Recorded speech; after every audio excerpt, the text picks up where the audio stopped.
There's some movement. Yeah, interesting. I think it is the receiver.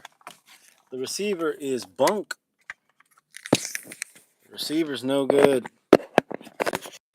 because I'm noticing. Let's see here. Testing, testing, testing, testing. Huh. Maybe it's working. All right. Well, if it's not working, let's see. Let me know. All right. So we'll wait for some people to get in the chat, I guess. It was nice. It was kind of getting active there. Okay. I guess we'll start. I'm going to get right into it because I want to eat dinner. All right. So today we're going to talk about 5 ways that you are catching a curse but don't know it. By the end of this video, you'll know the 5 ways that you're catching a curse and don't know it. Uh, Understand that as a child of the Most High God, you have a huge spiritual force within you. You have a lot of spiritual power. So you have the ability to mold, shape, and create reality for the majority of people. And you have to stand out. And you do stand out naturally. You don't even have to try. You just do naturally. You just stand out. God's chosen, God's favored are not it's not like a moralistic judgment. It's not saying, oh, you are a good person. Hey, Mia, let me know if you can hear me, Mia, because nobody could hear me before. And I'm hoping that you can hear me. Hello again. So good to see you. So good to see you.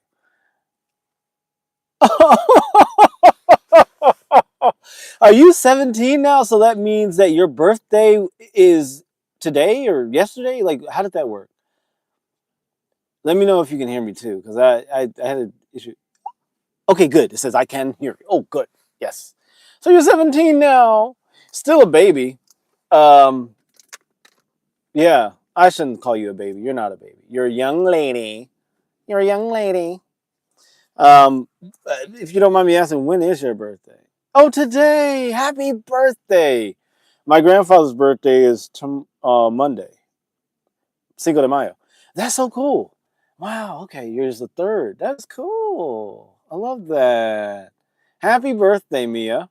Happy birthday. Let's see if I can do something. Yeah. Oh, my day was well, Rami Fody. Rami Fody. I like that. All right. All right. Quirtiver. I hope I said that right. Hello. So everybody say happy to Mia. That's exciting. Yeah. Say happy to Mia. Happy to Mia. Happy birthday to Mia because today is her birthday. Excellent. Jesse says hi. Hello, Jesse. And hello, Remy. Yeah. Yeah. Mia. Let's see. See, I have not taken time to uh to learn how to write up in here. Yeah. Hello, Carter Hoffman. Welcome back, Remy Fody. Yeah. Okay. All right. Brilliant. So we're gonna say today is your birthday. Happy birthday. All right. Would you rather watch paint dry?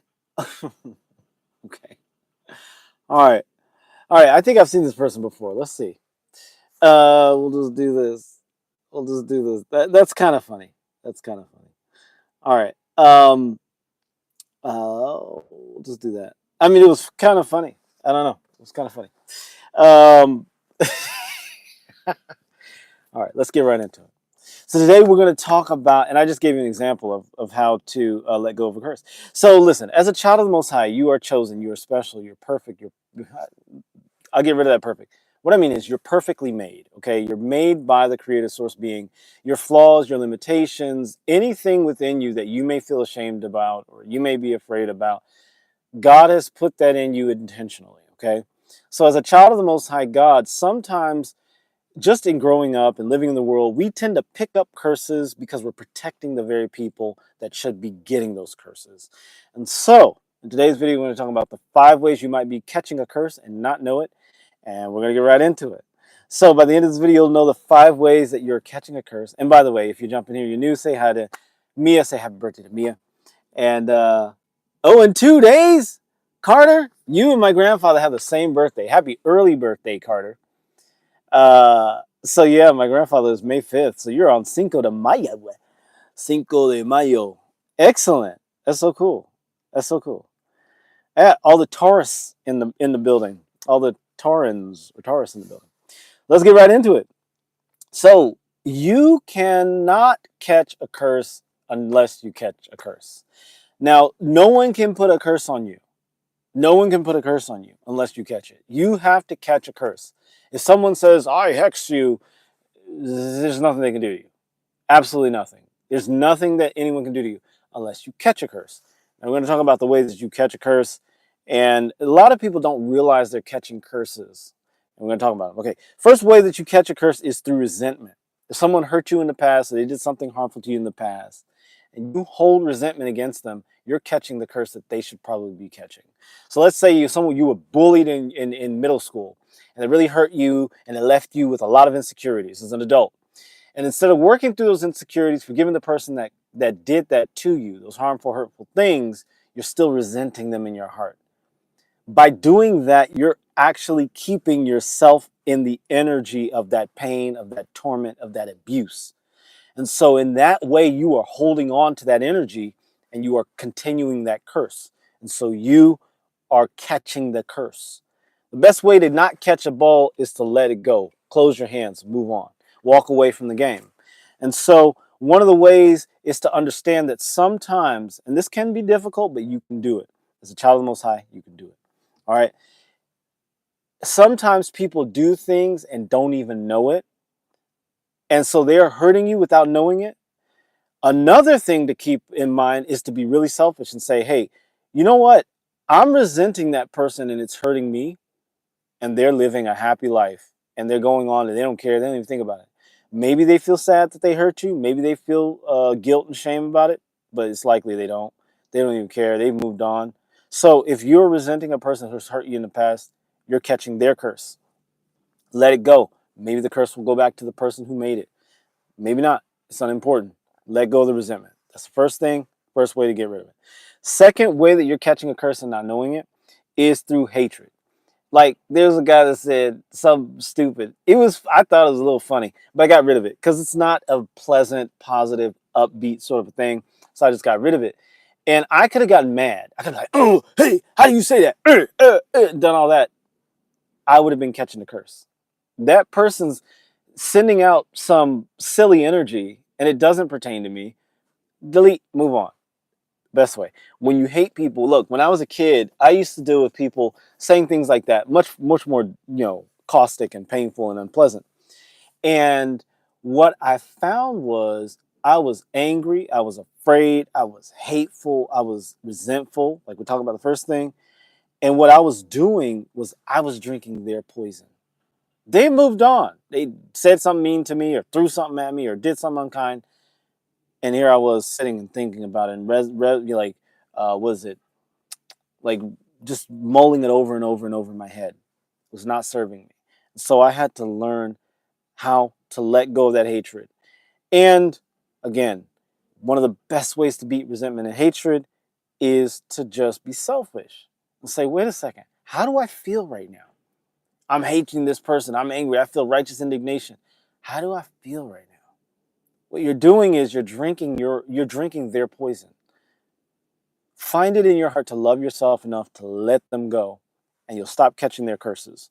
Okay? Third way that you're catching a curse, and don't realize it, is through criticism. Life is a series of dances. And if you're criticizing someone or criticizing a perspective or criticizing a group of people and saying they're bad and they're wrong and this is how we need to fix them and blah, blah, blah, blah, blah, think of life as a series of dances. There is no good or bad or right or wrong in life. It's just a bunch of different dances. Murder is a type of dance. The people that get murdered are dancing the murder dance. That's why they get murdered.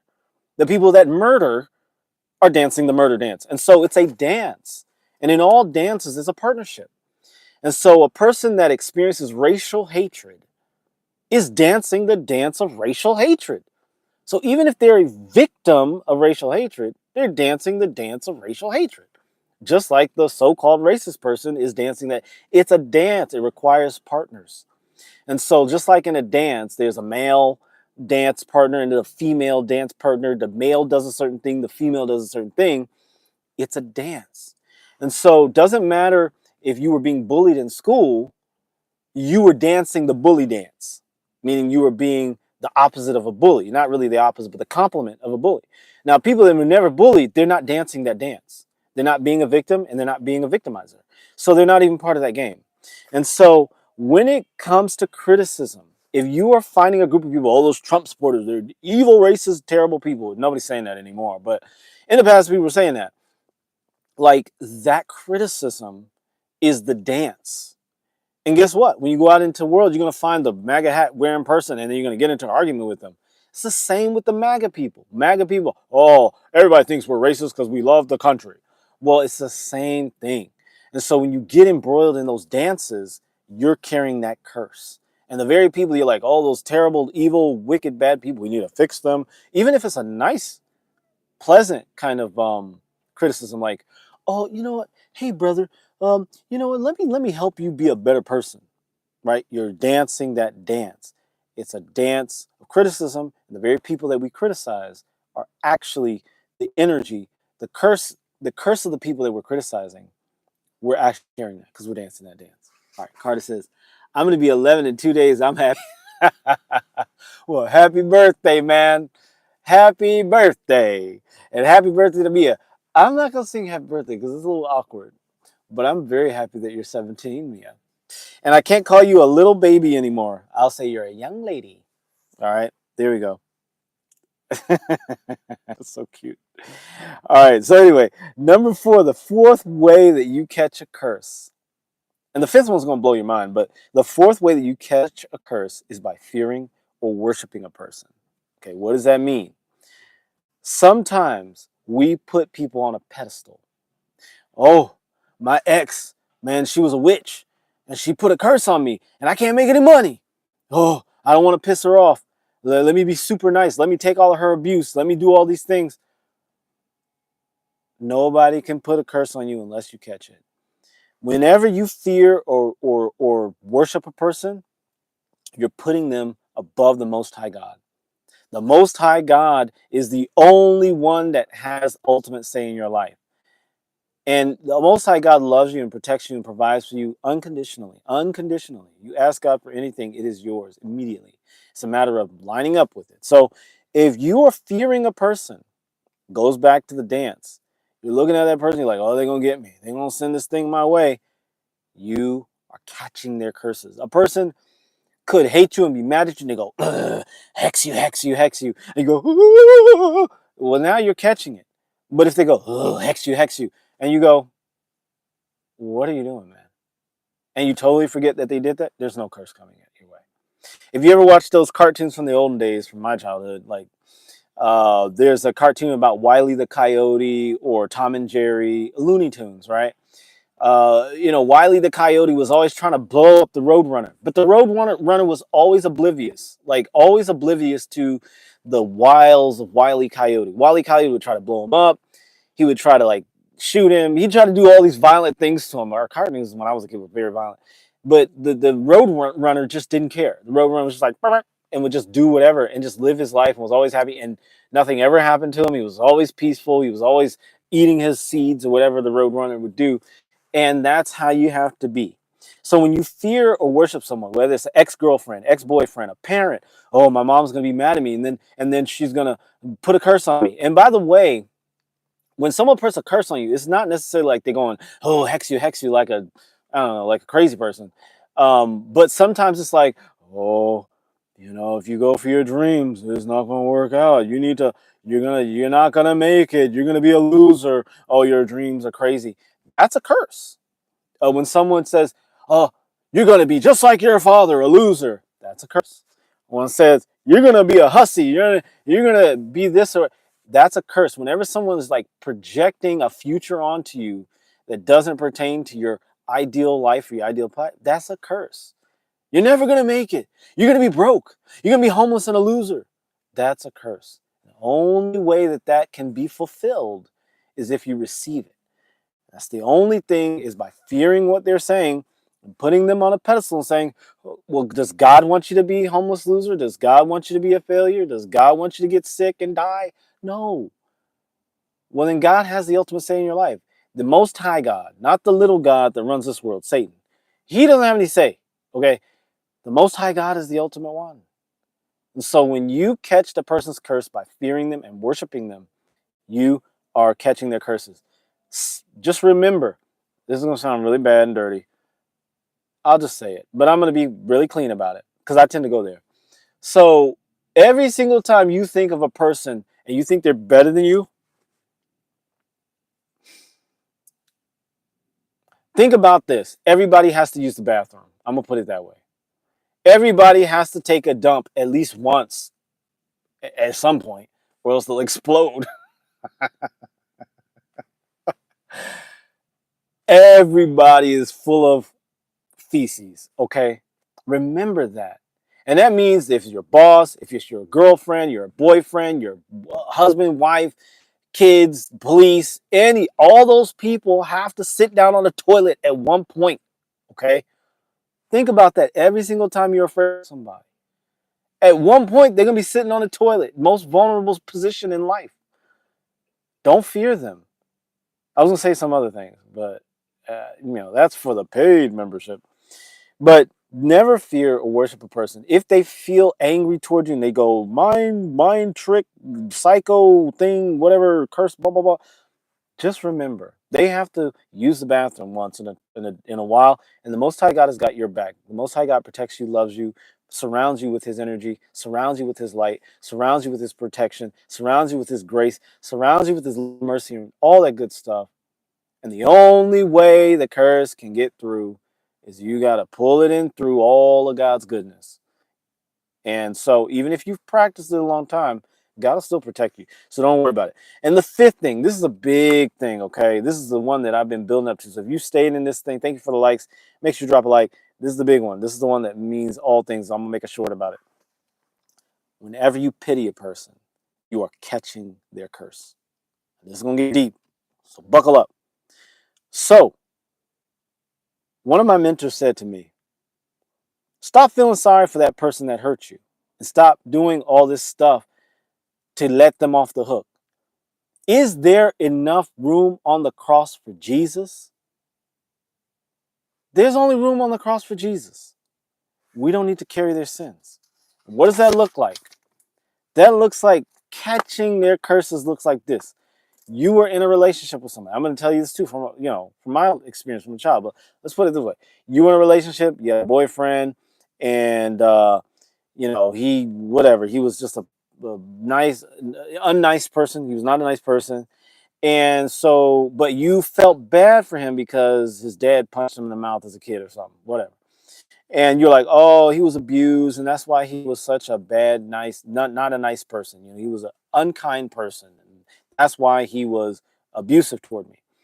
Well, that's his problem. That's his problem. Let Jesus take care of that. Forgive him. Get the stepping. Pack your bags. Move on. All right, I had to do that in a relationship. I had begged for divorce, and it was an abusive relationship. I'm not gonna call the other person abusive. The relationship was abusive. For us to stay in it was abusive. It was self-abuse. We did not need to be in that relationship. It was about 7 or 8 years that we shouldn't have been in that relationship. I had to finally have the courage to let that person carry their own curses. If you're holding on to this thing and it's killing me and it's killing you, it was probably serving her more than it was serving me, definitely. I was dying in that relationship. I had to walk out. I had to say, no more. All right. Carter says, I want to go, God bless you. Good. Thank you. God bless you as well. Thanks for being here. So whenever you are, and happy birthday, by the way, Carter. Whenever you are carrying something for someone else, you're feeling bad for them, so you're staying in the relationship, or you're letting them use you because you feel sorry for them. You're catching their curse. It's pity. God never asked us to pity anyone ever, not once. There's actually multiple cautionary tales in the Bible where when the children of Israel pitied some loser race group of people, they got cursed. When Uzzah tried to catch the Ark of the Covenant, God was like, what are you doing? Killed him. Boom, just like that. Killed him dead. Killed him dead. Okay? God does not want us to pity people. Our job is to support those who receive God's blessings and support, If God's using you to help somebody, sends you money to help somebody, send it, use it, help them. God bless you. But if you're in a relationship and it's abusive and you're staying there because you pity the person, oh, they were molested as a child, so I'm going to let them keep abusing me. No. Is there enough room on the cross for Jesus? That's Jesus' job. Get out. Get out now, as Arnold Schwarzenegger famously said. Okay? So, your past lovers, your family members that tried to destroy you, limit you, silence you, they are living in that energy. They want you quiet. They want you piped down. They want you. I've had past friends that don't like it when I shine. They want me to shut up. They don't want me to do this. They don't want me to be the shining bright child of the Most High, chosen person that I am, favored by God. And so if I'm like, oh, I want to keep that relationship, so let me just not shine. Let me not be bright. Let me be smaller than them. They're an ant, and I'm an elephant. And what would an elephant have to do to be smaller than an ant? Like just destroy himself, basically. So we do not need to do that. As children of the Most High, we shine. We're brilliant. We're beautiful. We're here to make this world heaven on earth, paradise for ourselves first, and then ultimately for those who are receiving God's blessings.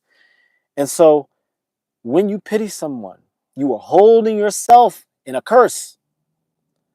She was abused as a child. She was molested. And so I need to let her be verbally abusive, psychologically abusive, spiritually abusive, physically abusive, sexually abusive against me. No, you don't. I don't care how bad it was for her as a kid. Send her on her way. Same with a man in your life or a parent. You may have a mother that, oh, my dad left my mom and then she struggled to pay for all of our food and it was so hard. My mom was a soldier. Yeah, she was a soldier. Let her fight her battles. Move on. Oh, my mom had it so hard and she's telling me not to pursue my dreams and she didn't pursue her dreams. And so I need to throw my dreams in the trash because my mom did it for me. No, you don't. God never asked you to do that. If you're doing that as a child of the Most High God, you are catching that woman's curse. God bless your mother, but that's not her. That's not your problem. That's her problem. She chose that. Let her go. You're not here to catch your mother's stuff. You're not here to catch her stuff. Let her go. So pity is the number one way that we catch curses, man. And I can tell you, I was in relationships where I was catching pity. You know, it was a girl that one of these girls I was dating. Anyway, all I can say, I'm not gonna get into that. I'm not gonna bring that. I'm not gonna dance that dance. All I can say is, God has for you to live this exceptional life, and the only way that you stop living that good life is by catching someone else's curse. When you pity a person, you're in a relationship with a girl. Like I've been, yeah, this was in the past. There were girls that I knew, right, that they went through something bad. They confided in me. I was hurt. Something bad happened to me, and because of my deep love and compassion, I said, oh, let me be your Jesus. Nope. Nope. No. That's how you destroy your life. Okay. And fortunately for me, I'm selfish enough that I got to a point and I saw that, okay, she's doing all these terrible things to me because she's mad at her dad, her uncle, her father, whatever, whoever did something bad to her. And I didn't do that to her. Here I am catching hell. Ooh, I'm catching curses. Don't do it. All right. Brenda says, you're on point. They are narcissists. Yeah, they're narcissists. When you recognize that that's going on, just, okay, recognize it, but don't diagnose it. Keep moving.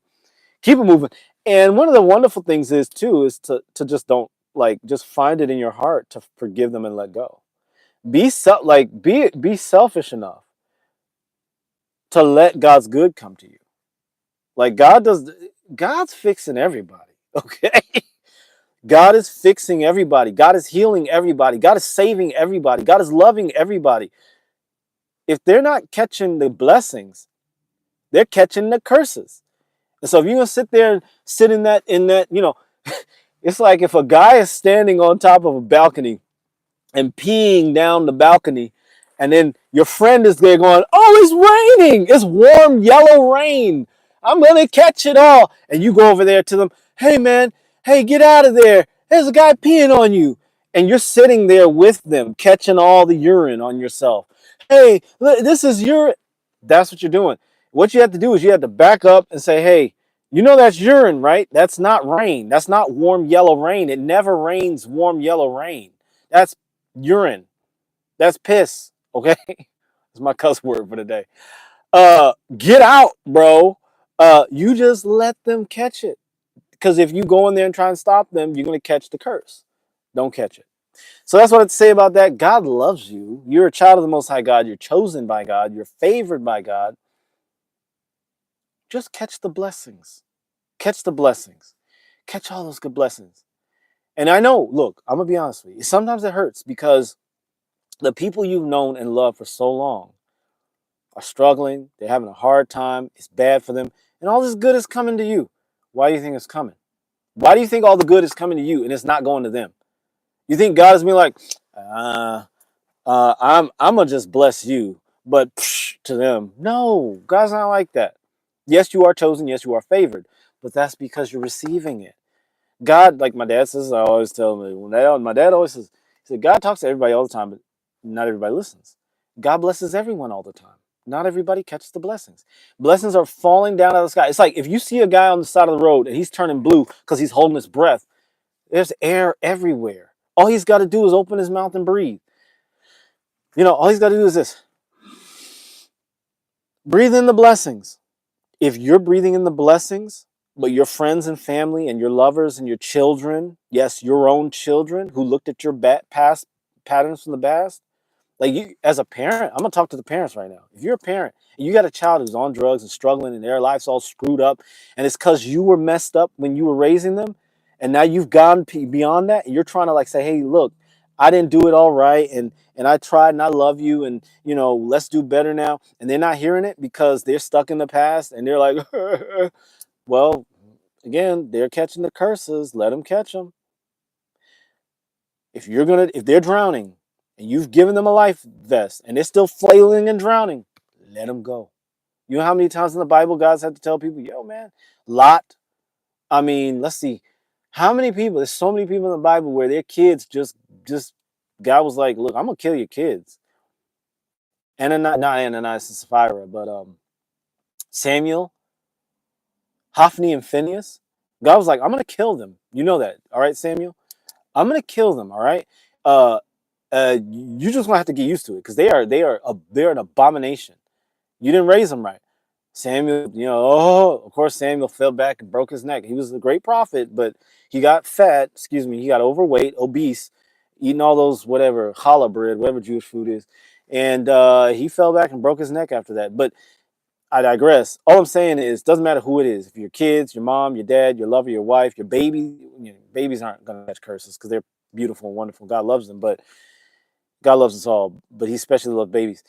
But like people that you love sometimes are catching curses, and they're over there suffocating themselves. And you're like, hey, look, there's air all around us. Breathe, just breathe like me.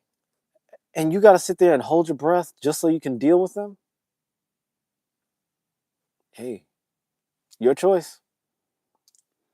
God loves us all. God's not going to force you to take His blessings. That's what I have to say about that. The 5 ways that we catch curses and don't realize it is 1, through resentment. Resenting the people that hurt us in the past. Be selfish and let it go. Number 2 is through hatred. Doesn't matter where the hatred's coming from. You're dancing their dance. You're drinking their poison. Stop it. You don't need to. All right? Be selfish. The best way to beat resentment and hatred is just to be selfish. Love yourself enough to be like, how does it feel right now for me to hate that person? Okay, hate them for like 3 minutes, but get over it after that. Because you're hurting yourself after that point. Like after a couple minutes, like the negative hormones in your body start to break down your tissues. Just let it go. All right. Number 3, I know it sounds curt and easy, but I know, but you can do it. All right. The third way that we catch curses is through criticism. Basically, we are dancing the rhythm of someone else's dance.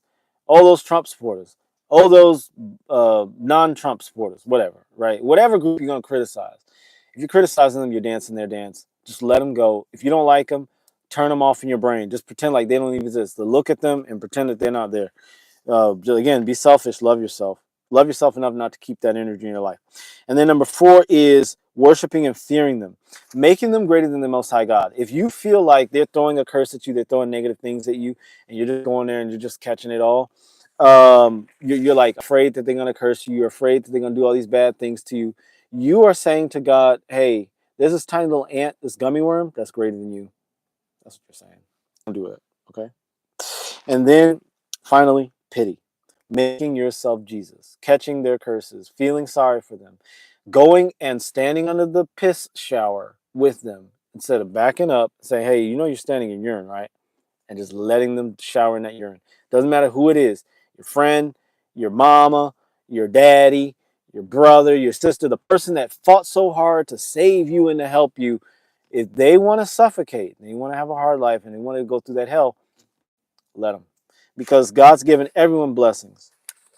Love them and let them catch the curses that are coming to them. I know it's hard, but you can do it. You can do it. You know, love them, pray for them, keep it moving. Anyway, that's what I have to say about that. Stay apex.